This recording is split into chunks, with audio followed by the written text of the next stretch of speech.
We all have dark periods in our lives. We all face difficulties that seem insurmountable. We all encounter setbacks. And when we do, we're often tempted to throw in the towel. Most philosophers have tried to help us to reduce the amount that we suffer. They've offered consoling advice on how to make the pain go away. But there was one philosopher with a far more bracing take on the subject. Friedrich Nietzsche believed that all varieties of suffering and failure were to be welcomed by anyone seeking happiness. We should regard them as tough challenges to be overcome, in the same way as a climber might tackle a mountain. Almost alone among philosophers, he thought it was an advantage to have serious reversals in life. He wrote, "To those human beings who are of any concern to me, I wish suffering, desolation, sickness, ill-treatment, indignities, profound self-contempt, the torture of self-mistrust, and the wretchedness of the vanquished." And to understand what Nietzsche meant, it helps to scale one of his favorite mountains, Piz-Corvatsch, high in the Swiss Alps.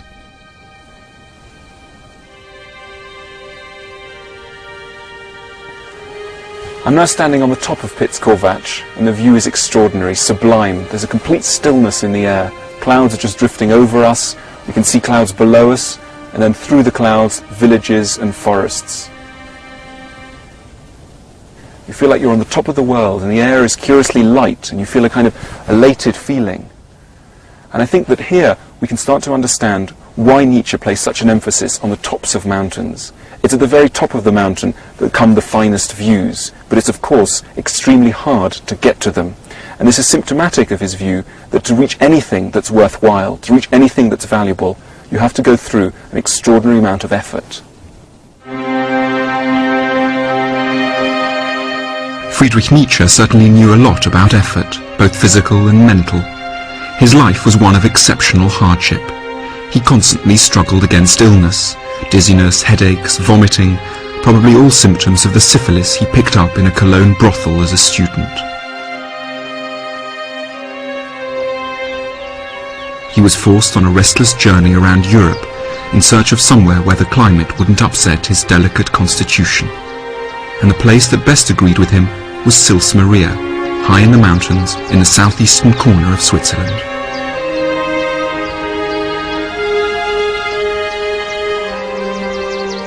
Nietzsche came here for the first time in June 1879 and immediately fell in love with the place. "I now have Europe's best and mightiest air to breathe," he wrote. "Its nature is akin to my own." He spent 8 summers in Sils Maria, living in this barely furnished room rented from a farmer.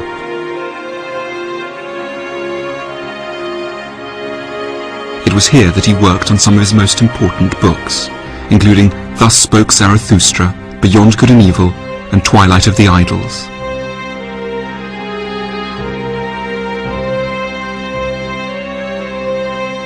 But his work enjoyed little success in his lifetime.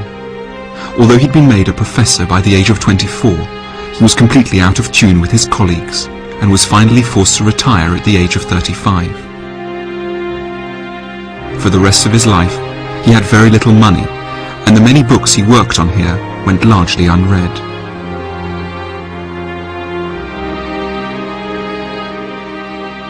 He lived a life of routine. He would rise at 5 in the morning, right until midday, and then take walks up the huge peaks that necklace the village. But he didn't just live amongst the mountains for the air and the nice views. The landscape he saw around him spoke to his deepest sense of himself and his work.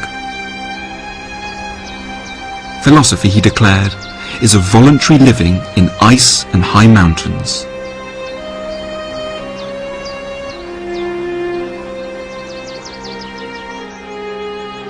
Nietzsche's love life was as disastrous as his professional career.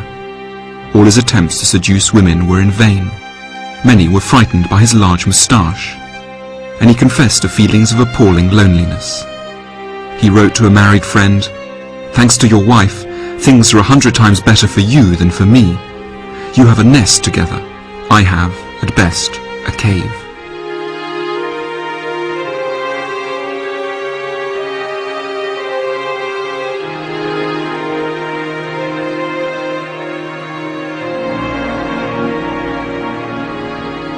Nietzsche immersed himself in philosophy, but his working life was cruelly cut short. He ended his days in madness, having famously broken down and embraced a horse in Turin in 1889. He returned to his boarding house, danced naked, thought of shooting the Kaiser, and believed himself to be, amongst others, Jesus, Napoleon, Buddha, the King of Piedmont, and Alexander the Great. He was bundled into a train to Germany and put into an asylum, where he was looked after by his sister and his elderly mother until he died 11 years later at the age of 56.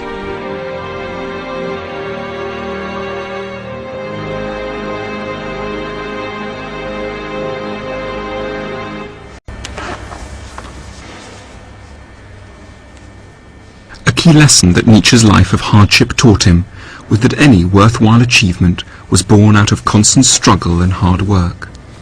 Though we sometimes suppose that success comes easily and naturally to some people, there was no such thing as a straight path to the top in Nietzsche's eyes. Don't talk about giftedness or inborn talents, he wrote. One can name all kinds of very great people who were not very gifted. They acquired greatness, they became geniuses, and they did so by overcoming difficulties.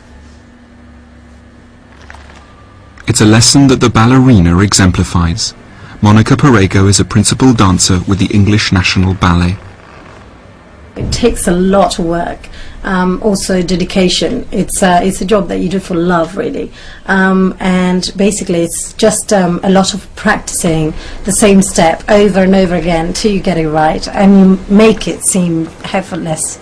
And a lot of pain in the body, of course, because it's a lot of strain for the muscles, and pain on the feet, obviously, because you've got these lovely pointe shoes on, which look really nice, but they're quite painful sometimes. How much does it hurt? I mean, it's hard to imagine. Well, it depends. You go through phases, really, but you do get a lot of blisters, and you do get aches and pains all the time. All the time? Oh, yeah, pretty much, especially backs, and, I mean, it's personal, but backs and calves, and that's the worst. And, of course, blister on the toes, and, you know, yellow nails. They sound disgusting. What's a yellow nail? Well, basically bruised nails. Oh, right, bruised toenails. So, yeah. And do they bleed as well? Do your feet ever bleed? Well, yeah, just with blisters. I had actually 2 toenails coming off as well. Goodness me. And for example, just we were at the Royal Albert Hall in June, and I've been off sick for a while, and I had to come back and go straight into Swan Lake rehearsal. And so my feet weren't used to it. So I had about 10 blisters on my toes, and I had to perform, you know, with like blood and, you know, loads of paddings and try to not to feel the pain. But of course you always feel it. Nietzsche said that without pain, without going through pain, there could never be any gain, and that anything that's worthwhile doing in life is going to take you through some awful things. Do you think that's right? It's right in our career for sure. Definitely, because it is so straining. But the satisfaction at the end of the performance or at the end of someone's career, it's so amazing that no aches and pain would, you know, take that amazement away from it, you know. The pain was worth it. Oh yes, definitely.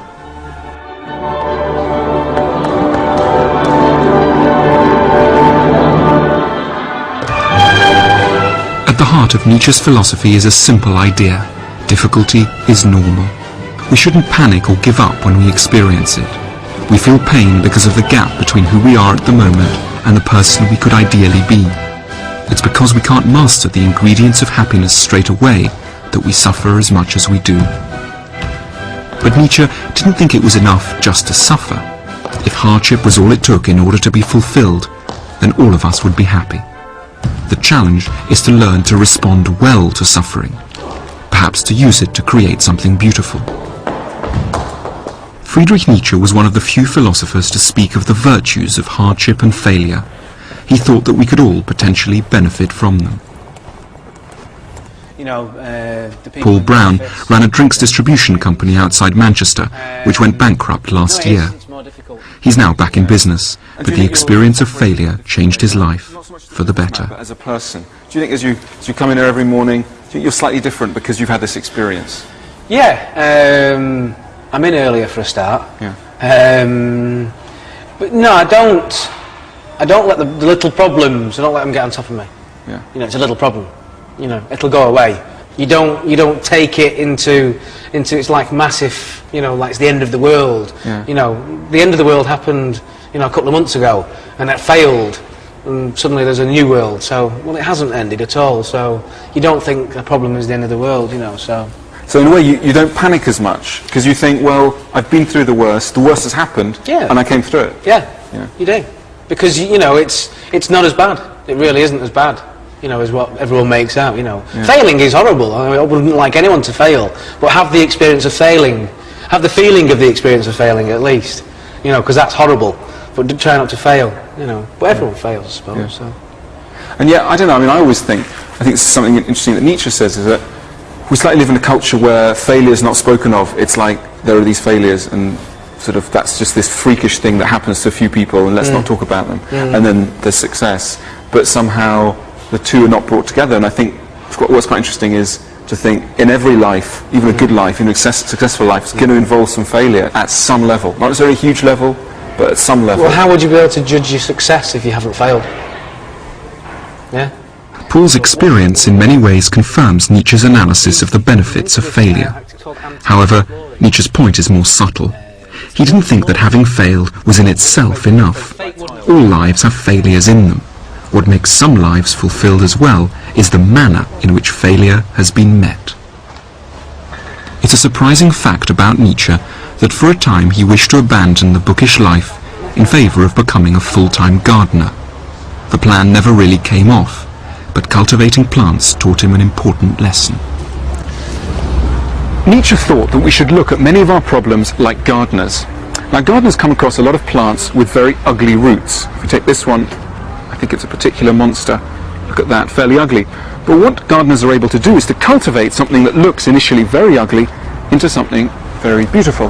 Look at this, rather stunning. And Nietzsche thought this was a kind of metaphor for what we should do in our own lives. That is, take situations that look initially very horrible, very dark, and grow out of them something beautiful. There's something very uplifting about Nietzsche's botanical view of our problems. Even our most negative, ugly, dark feelings can be cultivated to produce something fruitful, but it's entirely up to us to make this happen. Envy, for example, might just lead to bitterness, but could, if properly trained, spur us on to compete with a rival and produce something wonderful. Anxiety might make us panic, or it might blossom into an accurate analysis of what's wrong, and so to peace of mind. And that's why Nietzsche wished misfortune on his friends, because he believed that hardship was a necessary evil out of which, if these friends were skilled, they might be able to harvest beautiful things. Would you ever wish failure on your friends? No. The For some feeling reason. of failure, yeah. Feeling of failure? The feeling of failure. Why? Because the feeling of failure is horrible, and the feeling of making it again afterwards, just it puts it into context on how bad it feels to fail. You know, so the feeling afterwards is so much better. Have you ever been to Naples? No. No. Okay, well, Nietzsche went to Naples, and Nietzsche says, in order to get great happiness from life, in order to harvest great happiness, you've got to live dangerously, he says. And he advises you to build your homes on the slopes of Mount Vesuvius, which is a slightly reckless thing to do. Reckless, but it's a beautiful view. You see the sea, you get a wonderful view. And that's kind of his, his idea that life's a risky business, and no pain, no gain. True, yeah. You've got to take a chance at some point, I think. You know, because if you don't take a chance, then how will you ever know? I mean, the views could be absolutely fantastic, but if you say to yourself, if it erupts, the problem's a landslide, well, you'll never know if the views are that good. And the views could, make up for that risk, that danger. If Nietzsche gave some thought to what some good responses to problems might be, he also castigated what were in his view the disastrous ones. One of the worst was to head for the pub.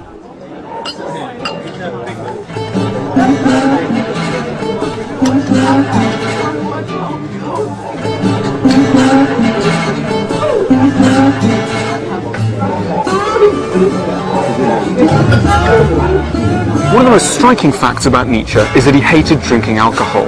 And this was more than just a personal taste. He believed that anyone with even the slightest interest in being happy should never go anywhere near a drop of alcohol. As he put it, all the more spiritual natures should abstain from alcohol completely. Water always suffices. Water, the Nietzschean drink. To imagine there is benefit in escaping our troubles once in a while with an alcoholic drink or two is to misunderstand completely the Nietzschean analysis of the relationship between happiness and pain. Happiness does not come from escaping troubles, it comes from cultivating them, from turning them to your advantage. The last thing Nietzsche thought we should do with our sorrows is drown them. Our worries are vital clues, telling us what's wrong with our lives and pointing the way to our ultimate improvement.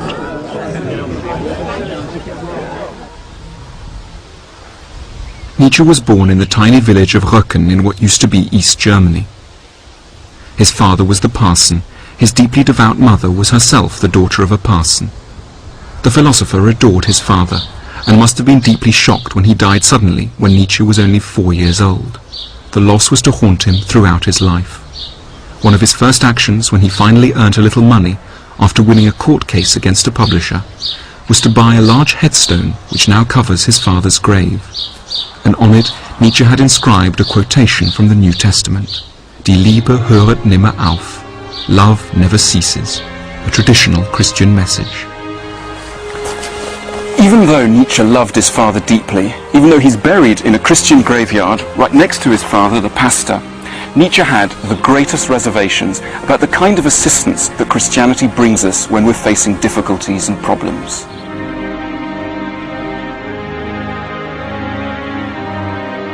It's striking to visit the house where Nietzsche was born, right under the shadow of the Lutheran church where his father preached, completely unchanged since he lived here. Little Nietzsche must have grown up breathing an intensely religious atmosphere.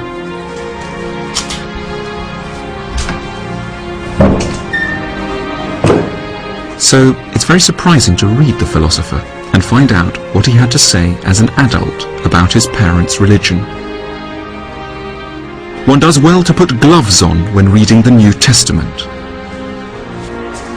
In the entire New Testament, there is only one solitary figure one is obliged to respect. Pilate, the Roman governor. And, quite simply, it's indecent to be a Christian today.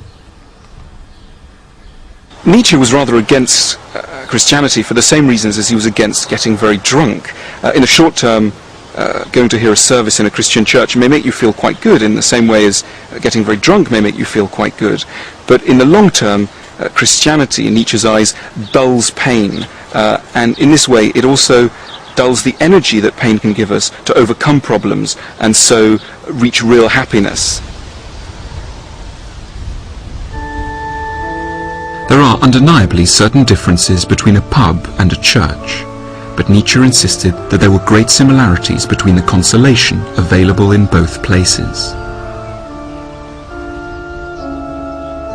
It seemed to him that the New Testament tried to make us feel better by saying that many things we thought of as problems are not in fact problems at all, but rather assets.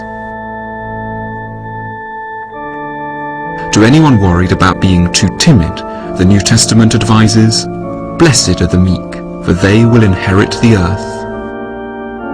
To anyone worried about not having any friends, the New Testament says, "Blessed are you when men hate you, when they exclude you and insult you." And to anyone who worries about not having enough money and who envies those who do, the New Testament has these soothing words. "It's easier for a camel to go through the eye of a needle than for a rich man to enter the kingdom of God." Nietzsche took such words to be catastrophic. Like alcohol, Christian counsel might dull pain, but it will also weaken the resolve to overcome the problem from which the pain has arisen. So how would Nietzsche have preferred Christians to behave when faced with difficulties? Chiefly by not pretending that they didn't want the things that were difficult to get. Nietzsche had a host of difficulties. He was poor and sick and lonely. but he never behaved in the way that he had accused Christians of behaving. That is, he never declared that health and wealth and love were bad. He accepted that he didn't have them, partly by choice, partly by circumstance. But he did not deny his wishes. He did not deny his pain. And so it perhaps comes as no surprise to find in the parish records of his burial here in Röcken that the church authorities have written beside his name the words, "A known Antichrist."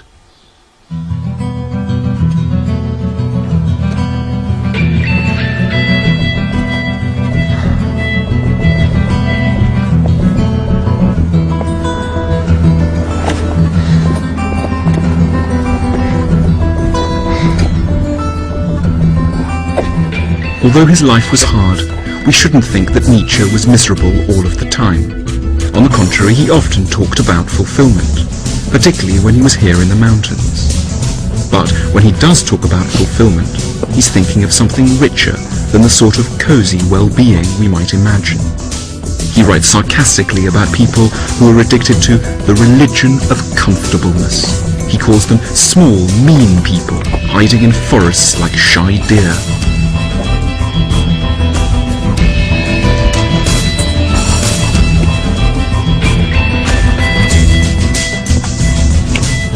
But those of us who dare to climb up above the tree line will see the views and breathe the air. It's then that we'll understand the benefits of abandoning comfort for true fulfillment. As Nietzsche famously said, "That which does not kill me makes me stronger."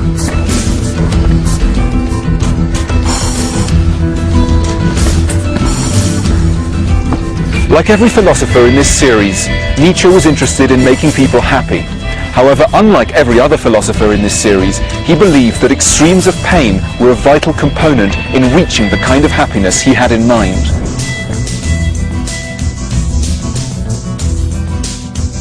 Not everything which makes us suffer is necessarily bad for us. Not everything which makes us feel good is necessarily actually good for us. To regard extremes of suffering as an evil, as something to be abolished, wrote Friedrich Nietzsche, is a supreme idiocy.